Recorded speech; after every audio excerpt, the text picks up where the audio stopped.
നമസ്കാരം. Kerala treasury code volume 2 സ്വാഗതം. എൻ്റെ കയ്യിലെ പുസ്തകം 6th റീപ്രിൻ്റാണ്. സെക്കൻഡ് റിവൈസ്ഡ് എഡിഷൻ, രണ്ടാമത്തെ എഡിഷനിലെ റിവൈസ് ചെയ്ത എഡിഷനാണ് എൻ്റെ കയ്യിലുള്ളത്. Incorporating correction slip up to 30/11/1985 വരെ കറക്റ്റ് ചെയ്ത സംഭവമാണ്. അതായത് ഫോംസ്, ഇതെല്ലാം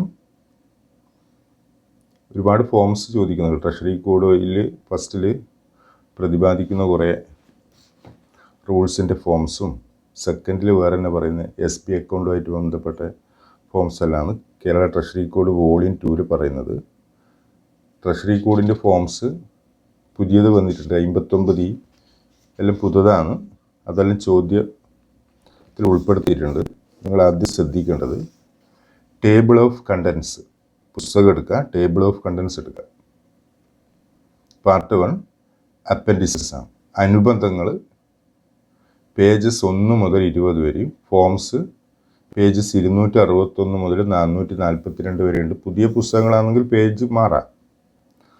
ഈ അപ്പൻഡിക്സും കേരള ട്രഷറി കോഡുമായിട്ടുള്ള ബന്ധം, പരീക്ഷയുമായിട്ടുള്ള ബന്ധം, ഈ അപ്പൻഡിക്സ് എന്ന് പറഞ്ഞാൽ appendices 27 Kerala treasury code volume 2 പറയുന്നുണ്ട്. 27 പ്രധാനപ്പെട്ടതാണ്. എങ്ങനെയാണ് 27 പ്രധാനപ്പെട്ടതാകാൻ കാരണം? Rules regulating transaction under treasury savings bank option തരും. Appendix 7 Kerala treasury code volume 2, appendix 11 Kerala treasury code volume 2, appendix 18 Kerala treasury code volume 2, appendix 3 Kerala treasury code volume 2. ഈ 4 ഓപ്ഷൻ നോക്കിയിട്ട് നമ്മൾ ഏത് അപ്പൻഡിക്സസ് ആണ് ഇതിൽ നിന്ന് കണ്ടുപിടിക്കാനുള്ള ചോദ്യമാണ്. ട്രഷറി കോഡ് വോളിയം 2 എന്ന് പറഞ്ഞാൽ വളരെ എളുപ്പമാണ്. നമുക്ക് പരീക്ഷ ജയിക്കാനുള്ള ഒരു പുസ്തകമാണ് ശരിക്കും ട്രഷറി കോഡ് വോളിയം 2. എന്നിട്ട് നമ്മൾ ഇത് മുഴുവനും നമ്മളൊന്ന് വായിക്കുക. വായിച്ച് കാണാണ്ട് പഠിക്കണം എന്നല്ല പറയുന്നത്. വായിച്ചു കഴിഞ്ഞാൽ നമ്മളെ മനസ്സിലൊരു ഓർമ്മ വരും, ഈ അപ്പൻഡിസസ് ട്രഷറി കോഡ് വോളിയം 2 എന്നുള്ളത്. ഓക്കെ, അതിൽ പ്രധാനപ്പെട്ട ഒരു ചാപ്റ്ററാണ്, അത് അപ്പൻഡിക്സ് ആണ്. Rules regulating transaction under treasury saving banks. 16 മുതൽ 95 വരെയുള്ള പേജുകളിട്ട് ട്രഷറി സേവിങ്സ് ബാങ്കിനെ കുറിച്ചിട്ടുള്ള വലിയ പാഠമാണ്. അതിൽ കുറേ റൂളുണ്ട്. 16ാമത്തെ പേജ് നിങ്ങൾ എടുക്കുക. Page number appendix 3 C rule 37.3 എന്ന് പറഞ്ഞാൽ കേരള ട്രഷറി കോഡ് വോളിയം 1 37.3 റൂളിൽ പറയുന്നുണ്ട്. അതിൻ്റെ അനുബന്ധമാണ് ഈ പുസ്തകം. അതിൽ ഒബ്ജക്റ്റ് ഉണ്ട്, കുറച്ച് ഡെഫിനിഷൻസ് പറയുന്നുണ്ട്. Account balance, depositor guarantor, minor transaction, ഓരോ ഇറ്റാലിക്സിൽ എഴുതിയിട്ടില്ല. 1 object, 2 definitions, 3 person who may deposit money, 4 limitation as to opening accounts and deposit, 7 power to withdraw money and limitation as withdraw. ആ ഹെഡിങ്ങെല്ലാം ഒന്ന് വെറുതെ വായിക്കുക. ഈ ഇറ്റാലിക്സിൽ ചേർത്തത് അവസാനം, പേജിൻ്റെ അവസാനം വരെ നിങ്ങളൊന്ന് വായിക്കുക. അത് കഴിഞ്ഞ് ആ ചാപ്റ്റർ കഴിയുന്നല്ല, ഡിസ്ക്രിപ്റ്റീവ് കഴിഞ്ഞ് കഴിഞ്ഞാൽ അതിൻ്റെ ഫോംസ് പറയുന്നുണ്ട്. SB ഫോംസ് പറയുന്നുണ്ട്. ഇതിൻ്റെ ടെക്സ്റ്റ് പുസ്തകത്തിൽ 47ാമത്തെ പേജാണ്. SB form number 1 government of Kerala treasury savings bank application to open an account. ഞാൻ നേരത്തെ പറഞ്ഞത് റൂള് പറയുന്നില്ല, 67 റൂള് എന്ന് പറയുന്നില്ലേ. 67 റൂള് എന്ന് പറയുന്നത് ഈ ട്രഷറി കോഡിലെ അപ്പൻഡിക്സ് 3 67ാമത്തെ റൂളാണ്. 67ാമത്തെ റൂൾ എന്നാണ്? Application for opening saving bank accounts and ഡിക്ലറേഷനാണ് പറയുന്നത്. അന്നേരം തൊട്ട് മുമ്പിലത്തെ പേജ് എടുത്തു കഴിഞ്ഞാൽ 43ാമത്തെ പേജ് എടുത്തു കഴിഞ്ഞാൽ 43ാമത്തെ പേജിൽ 67ാമത്തെ റൂളുണ്ട്. 67ാമത്തെ റൂളുണ്ട്. Application for opening saving bank account and declaration. ആ ഫോംസ് എല്ലാം കഴിഞ്ഞ് അപ്പൻഡിക്സ് 4 എടുക്കുക. Appendix 4 instruction regarding the training of assistant and deputy collectors in treasury works.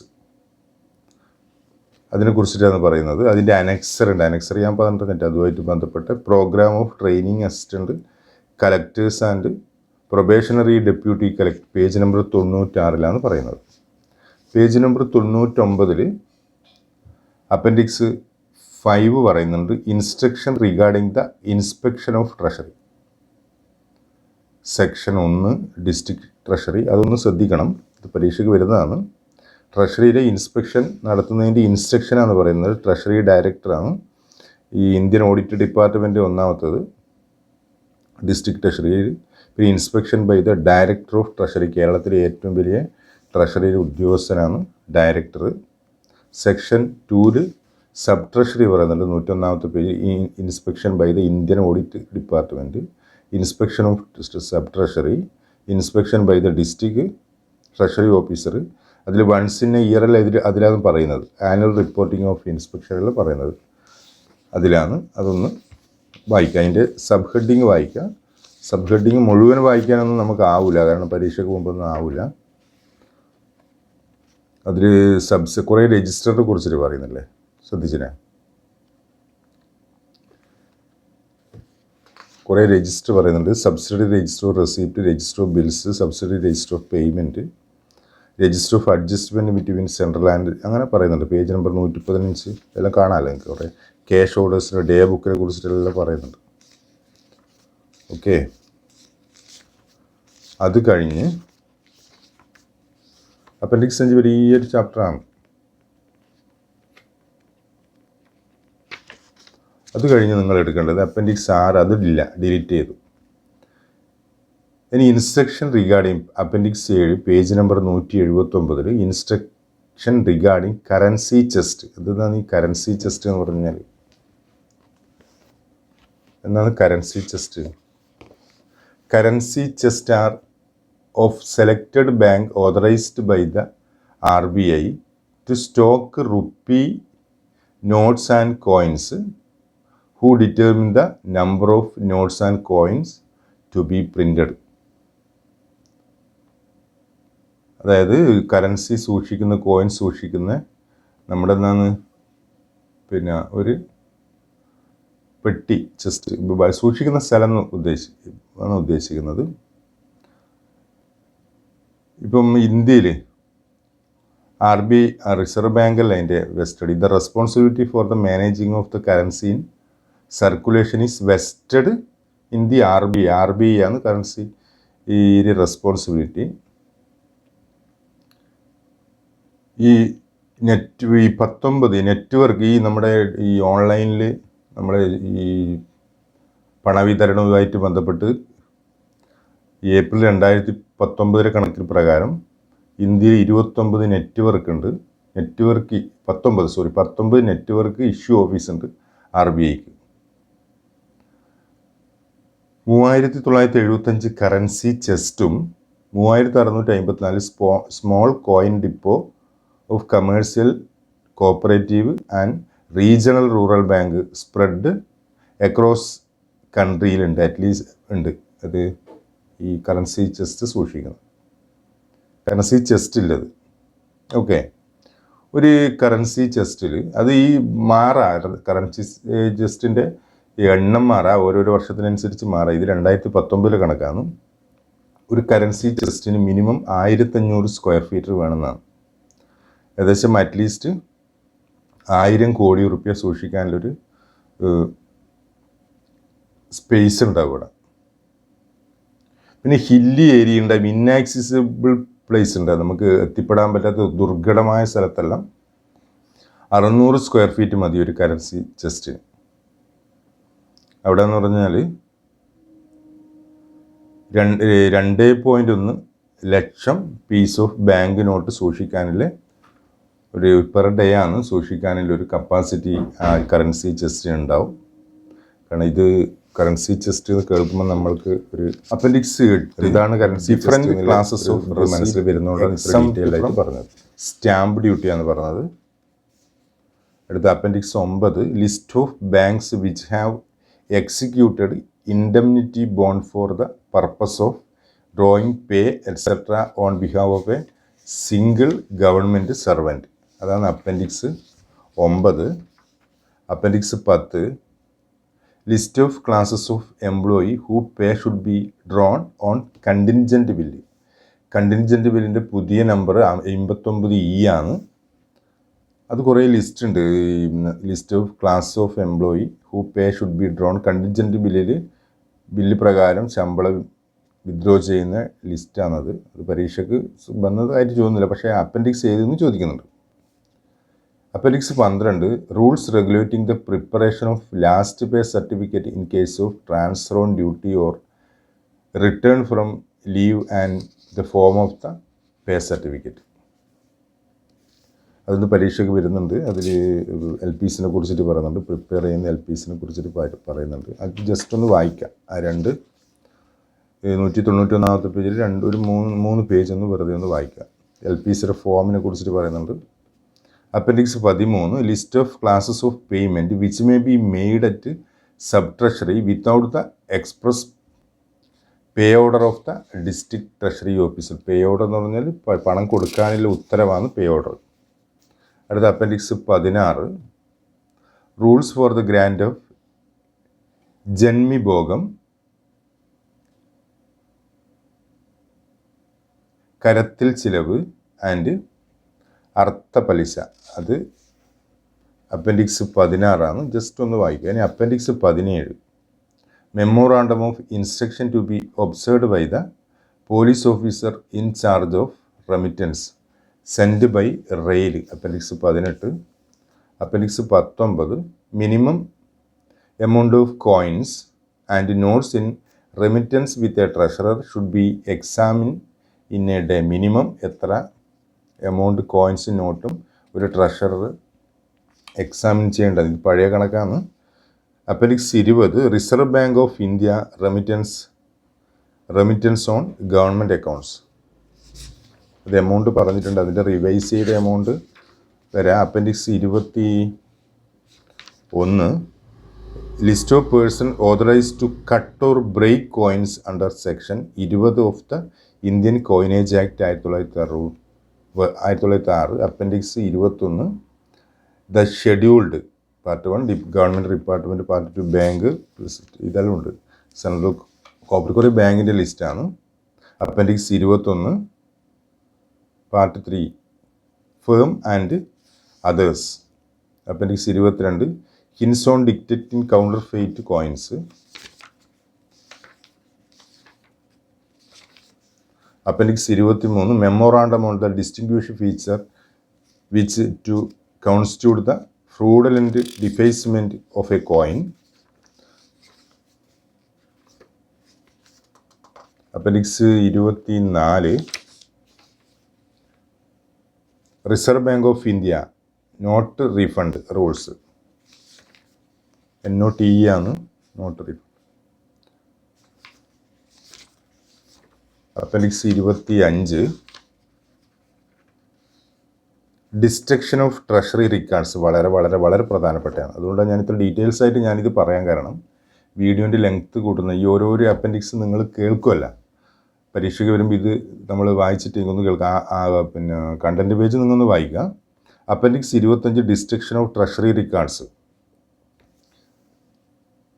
നമ്മുടെ കേരള ഫിനാൻഷ്യൽ കോഡിൽ നമ്മൾ പറഞ്ഞിട്ടില്ലേ, ഓരോരു രജിസ്റ്ററും പിന്നെ ഫയലിൽ എത്ര കാലം സൂക്ഷിക്കണം, അതാണ് നമ്മുടെ അപ്പൻഡിക്സ് 25 പറഞ്ഞു. ഇത് treasury officers should particularly ensure that none of the record mention in the annexure is actually destroyed before consulting the account general and obtain his concurrence. അനുവാദം ഇല്ലാണ്ട് കത്തിച്ചൂടാ, അല്ലെങ്കിൽ നശിപ്പിച്ചൂടാ.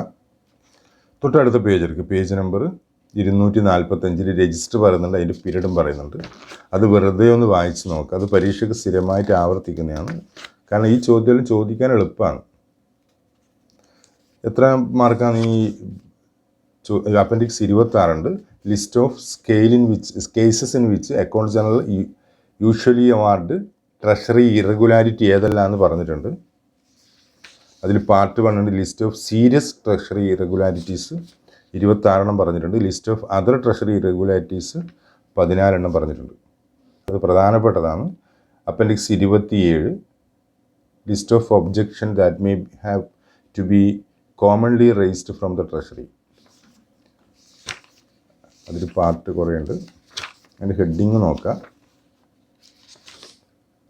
അടുത്തതാണ് ഇനി ഫോംസാന്ന് പറയുന്നു. ഫോം നമ്പർ 1 സി റൂൾ 52 എന്നെല്ലാം പറഞ്ഞില്ല. C rule 52 form number 1. Form number 2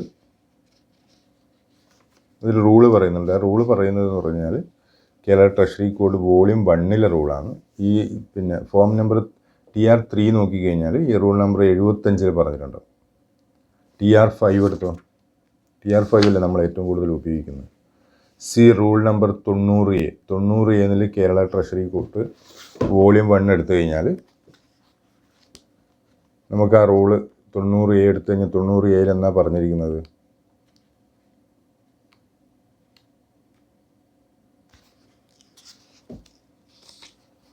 A government servant who receives any money, including money received in the form of postal money order on behalf of the government, shall given the payers a receipt in form in TR5 unless in any case of the government have by a general or special order dispensed with the grant of receipt in the said rules. In sub-rules A of the Rule 90, Note 1, the following note shall be instituted, namely. അതിൽ വളരെ പ്രധാനപ്പെട്ട ഒരു പുസ്തകമാണ്. 2015 ജനുവരിയിൽ higher പരീക്ഷയ്ക്ക് ഈ Kerala treasury code volume 2 25 mark ചോദിച്ചിട്ടുണ്ട്. എല്ലാ വർഷവും ഇത് ചോദിക്കണമെന്നില്ല, വളരെ എളുപ്പമാണ്, മാർക്ക് കളഞ്ഞുകൂടാ.